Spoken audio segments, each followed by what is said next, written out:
We are currently living through the greatest theft in human history. It isn't a theft of money or land or resources. It is the systematic theft of your attention. Every app on your phone, every notification on your wrist, every flashing neon sign in the digital cityscape is a weapon designed by thousands of engineers to hijack your dopamine pathways. We have become a flickering species. We jump from task to task, tab to tab, feeling like we are moving fast, but in reality, we are just vibrating in place. Most people try to fix this with productivity hacks. They buy noise-canceling headphones, they use website blockers, they try focus music, but these are just bandages on a severed limb. They address the environment, but they don't address the spirit.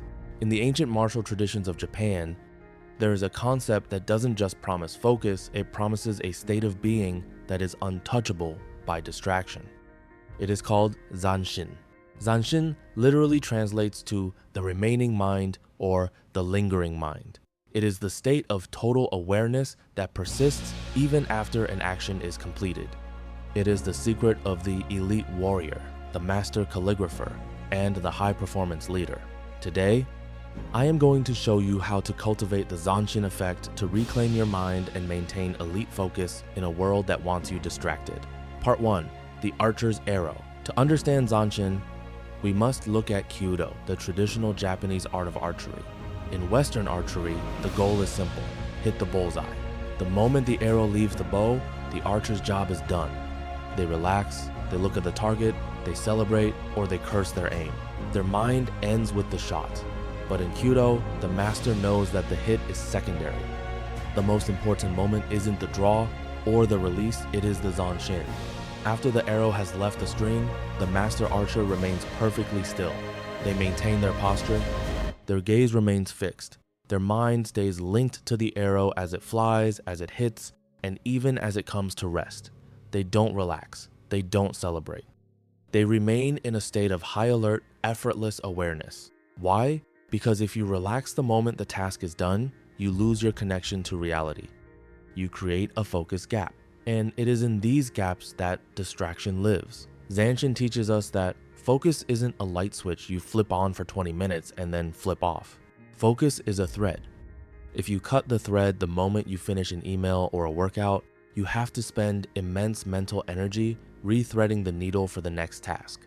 Zanshin is the art of never letting the thread break. Part 2. The Ghost of the Finish Line. The reason you feel so distracted is that you are obsessed with finishing. Your brain treats every task like a sprint to a finish line. If I can just finish this report, I can relax. If I can just get through this meeting, I can check my phone. When you live with a finish line mindset, your focus is inherently unstable. You are constantly looking past the present moment toward the reward of being done. This creates a psychological tension. You aren't in the task. You are trying to escape it. Distraction is simply your brain's way of trying to escape a moment it finds uncomfortable. The Zanshin effect removes the finish line. It teaches you that there is no after. There is only the current action and the awareness that follows it. When a samurai defeated an opponent, he didn't immediately sheath his sword and walk away. He stayed in a combat stance, eyes scanning, breath controlled. He was ready for the second attacker, the third attacker, or the unexpected betrayal. In your life, the second attacker is the distraction. It's the urge to check Instagram the second you finish a difficult paragraph. It's the urge to daydream the second a meeting gets boring. By practicing Zanshin, you realize that the rest between tasks is just as important as the task itself. If you maintain your remaining mind during the transition, the distraction has no room to enter. Part 3. The 3 pillars of elite awareness. How do you actually build Zanshin? It requires 3 specific shifts in how you interact with the world. Pillar 1. Metsuke, the gaze of the far mountain. Most people have tunnel focus. They stare at their screens with a hard, narrow gaze. This triggers the sympathetic nervous system, the fight or flight response. It makes you anxious, which makes you more susceptible to distraction. Masters of Zanshin use Enzan no Metsuke. Looking at the far mountains, they have a soft, peripheral gaze. They see the target, but they also see everything around the target. In your work, stop staring at your task, soften your gaze, Maintain awareness of your physical environment, the light in the room, the feeling of the chair, the sound of your breath. When you maintain peripheral awareness, your brain stays in a state of relaxed alertness. You become harder to startle, harder to distract, and infinitely more focused. Pillar 2.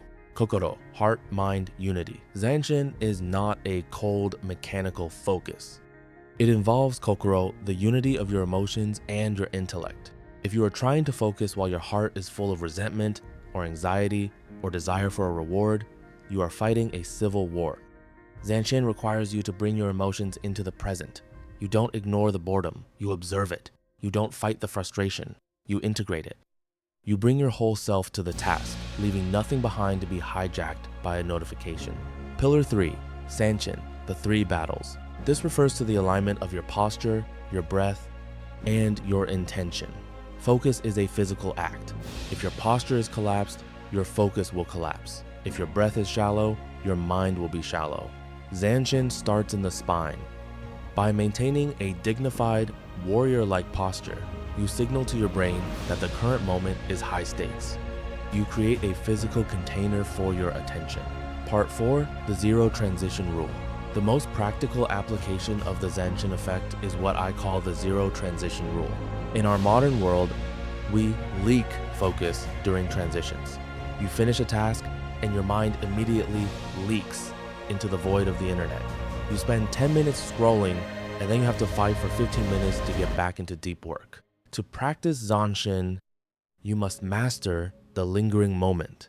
When you finish a task, even something as small as an email, do not move. Do not check your phone. Do not stand up. Remain in your combat stance for 60 seconds. Observe the work you just did.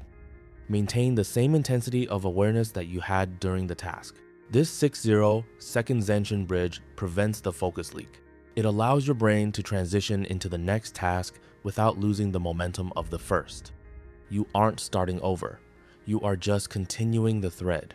Part 5. Breaking the dopamine loop. We are addicted to the hit of the send button, the hit of the notification, the hit of the task complete checkmark. This addiction to the result is the enemy of the process. The Zanshin master finds the beauty in the lingering.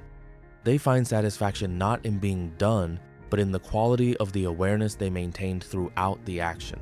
When you shift your reward system from the result to the state of Zanshin, you become dangerous. You are no longer a slave to the dopamine loop. You don't need a reward to keep going because the state of focus is the reward itself. This is how elite performers maintain intensity for hours while others burn out in minutes. They aren't grinding, they are flowing through a continuous state of Zanshin. They have turned focus into a lifestyle, not a chore. Conclusion. The unbroken thread, the world will not get quieter. The distractions will only become more sophisticated, more personalized, and more invasive. If you wait for the world to stop distracting you, you will spend your entire life as a ghost, haunting your own potential, but never quite reaching it. You must build the dojo inside your own mind. Zanshin is the wall you build between your purpose and the noise. It is the realization that your attention is your most sacred resource. It is the lifeblood of your soul. Tomorrow morning, when you sit down to work, remember the archer. Don't just shoot the arrow. Watch the flight. Feel the impact. Maintain the pose. Stay in the moment long after the task is done. Stop being a victim of the finish line. Become a master of the remaining mind.